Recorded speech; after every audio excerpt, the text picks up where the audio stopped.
ఈ 16 నెలల పోరాటంలో నా వెంట నడిచే నాయకులు కార్యకర్తలు సేవకులే కాకుండా నా భార్య, నా 2 కుమార్తెలు. ఎందుకంటే ఎన్నికల యంత్రాంగంలో ఇంటింటికి 2 సార్లు వాళ్ళు వెళ్ళింది. ఆఖరి 20 రోజులు వాళ్ళు పెట్టిన 400 ఆత్మీయ సమావేశాలే కొంతమందికి తెలుసు. కానీ ఈ 16 నెలలుగా నా భార్య కంటే నా 2 కుమార్తెలు, నా 2 అల్లుళ్ళు వాళ్ళు పడినటువంటి మానసిక క్షోభ. ఎవడెవడో ఫోన్ చేస్తాడు నెంబర్ల నుంచి, ఇష్టారాజ్యంగా బెదిరిస్తారు.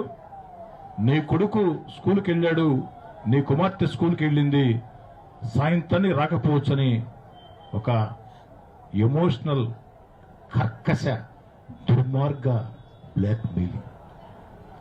నా బిడ్డలకు ఒకే మాట చెప్పాను నేను, తిరగబడదాం, పోరాడుదాం. పోరాడితే పోయేదేమి లేదు, బానిస సంఖ్యలు తప్ప. ఈ పని చేస్తారని నాకు తెలుసు. అన్నిటికీ తెగించి వచ్చా. నా బిడ్డలుగా, నా భార్యగా మీరు తెగించాలా? ఎవడు ఫోన్ చేసినా ఎక్కడికి రమ్మంటారా, రా తేల్చుకుందాం, పిలవండి. ఎనీ సెంటర్, అది పులివెందులైనా ఓకే, ఇబ్బంది లేదు, ఎక్కడికి తేల్చుకుందాం అని చెప్పాను. నేను చెప్పిన తర్వాత నా భార్య, నా కుమార్తెలు తెగించి పోరాటం చేశారు.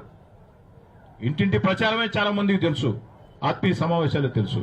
కానీ వాళ్ళు ఈ 16 నెలలుగా పడినటువంటి మానసిక క్షోభ ఎంత దుర్మార్గం అంటే, నా మీద కొన్ని నీచమైన పోస్టింగ్లు పెట్టి వాళ్ళ సెల్ ఫోన్లకి వాట్సాప్ పంపించినటువంటి దుర్మార్గులు. నేను అడుగుతున్నాను, మురళి గారు, టీవీలో మురళి గారు, దేవా గారు, బాలకృష్ణ గారు, మనందరం అడుగుతున్నా, రాజేష్ గారు, అందరిని అడుగుతున్నా, మొత్తం అందరిని అడుగుతున్నా, మీ మీద వ్యక్తిగతంగా నీచంగా పోస్టింగ్లు పెట్టడం తప్పు అయితే, ఆ పోస్టింగుల్ని మీ ఇంట్లో మీ భార్య బిడ్డలకి సెండ్ చేయటం ఎంతవరకు తప్పు, ఎంత దుర్మార్గం తప్పు. అయినా కూడా నా భార్య, నా 2 బిడ్డలు, నా 2 అల్లుళ్ళు తెగించి పోరాటం చేశారు. పోరాటం మా రక్తంలో ఉంది.